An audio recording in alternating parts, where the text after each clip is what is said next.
अंधेरा घना है पर दिया जलाना कहाँ मना है।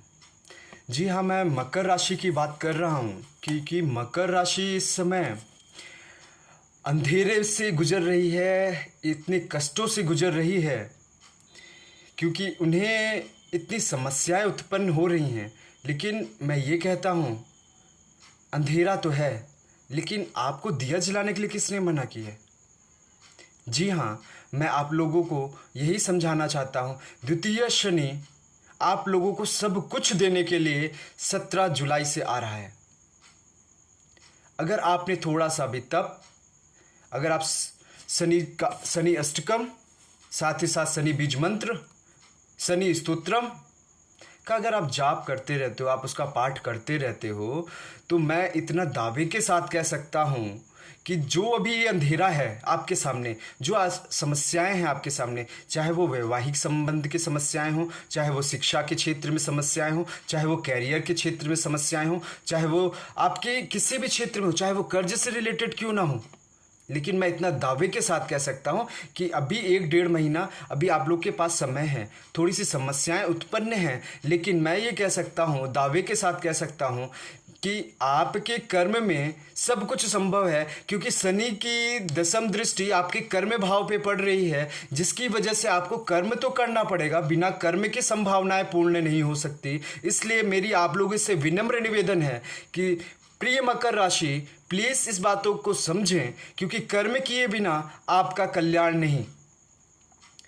मैं तो ये भी कह रहा हूं, मैंने पिछली 2-3 वीडियो में भी कहा कि सूर्य जैसे ही 15 जून के बाद जब आप गोचर करेंगे, तो जिन लोगों का ऋण की समस्या, हाथ पैर मारिए ना, कैसे नहीं होती समस्या, पूरी खत्म नहीं होती, कुछ ना कुछ तो खत्म होगी। क्योंकि सूर्य जब आपके ऋण भाव पे आएंगे तो वहां पे आपको ऋण का जो एनर्जी होगी उसको खत्म करेंगे, उसको क्योंकि सूर्य की एनर्जी ज़्यादा है, उसको एब्जॉर्ब कर जाएंगे, जिसकी वजह से ऋण खत्म होगा। ऋण भाव पे उनकी स्वयं विराजमान होना ऋण को खत्म करने के बराबर है। तो थोड़ी सी कोशिश, और मैं ये भी कह रहा हूं कि बुध का गोचर आपके लिए अति उत्तम, क्योंकि जब तक ये 8 जुलाई को आ जाएगा, 8 जून को आ जाएगा, तो वैसे ही आप लोगों के लिए जो लोग नौकरी की तलाश कर रहे हैं, काफ़ी लोग को नौकरी मिल गई। आज ही मेरी एक लोगों से बातचीत हुई है कि उनको नई जॉब लगी। तो मकर राशि, अगर आप कोशिश नहीं कर रहे हो तो संभव नहीं है।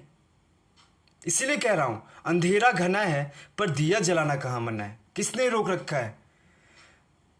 मकर राशि की सबसे बड़ी समस्या, क्योंकि कर्म भाव पे उसकी दृष्टि, जिसकी वजह से उसमें आपको काम करने की क्षीणता आ रही है, जिसकी वजह से आप काम नहीं करना चाह रहे हो। पड़े हो बिस्तर तो पड़े ही हो, काम टल रहा है तो काम टल ही रहा है, नहीं टालना है, क्योंकि शनि द्वितीय यहाँ पे आपको सब चीज प्रदान करके जाएगा। इस बात को आप समझ ले, और मेरी बात को आप समझ लें कि जो मैं कह रहा हूं यही होना है।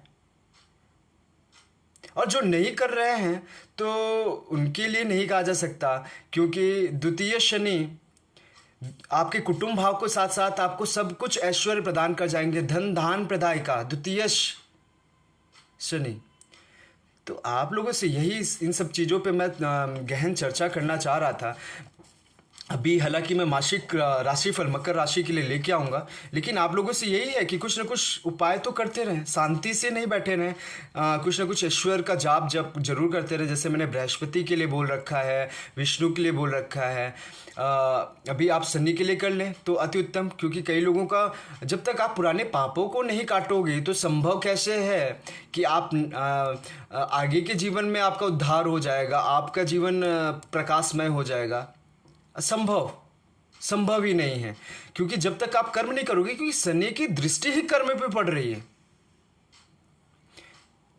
और काल पुरुष कुंडली उठा लो, जो उसका दशम स्थान है वो मकर है, और मकर का व्यक्ति अगर कर्म नहीं करे तो संभव ही नहीं कि वो सफल हो जाए जीवन में।